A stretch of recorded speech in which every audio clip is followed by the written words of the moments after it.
আরবি ২৯টি হরফের মধ্যে শুধুমাত্র একটি হরফের সময় ঠোঁট গোল হবে, সেটি হচ্ছে ওয়াও। এছাড়া অন্য কোনো হরফের সময় ঠোঁট গোল করা যাবে না। বিশেষ করে হরফে মুস্তাআলিয়া যেগুলো আছে, ইস্তেআলার হরফ, আমরা যেহেতু সবাই মাখরাজ ও সিফাত এই প্রশিক্ষণের মধ্যে পড়েছি, আমরা সবাই জানি ইস্তেআলার হরফ ৭টি। এই ৭টি হরফের সময় অধিকাংশ মানুষেরই ঠোঁট গোল হয়ে যেতে চায়। এই ৭টি হরফের সময় অবশ্যই আমাদেরকে খেয়াল রাখতে হবে আমাদের ঠোঁট যেন গোল না হয়ে যায়। শুধুমাত্র একটি হরফের সময় ঠোঁট গোল হবে, সেটি হচ্ছে ওয়াও।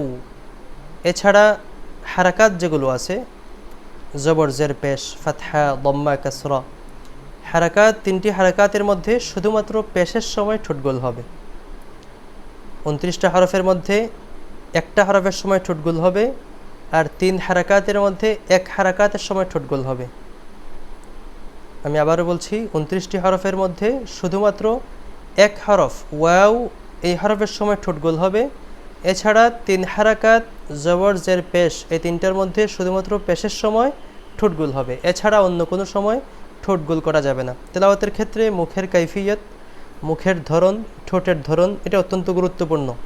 এটার সাথে হরফ সঠিকভাবে উচ্চারণ হলো কিনা এর অনেক সম্পর্ক রাখে। এই জন্য আমরা এই বিষয়টি অবশ্যই খেয়াল রাখবো ইনশাআল্লাহ।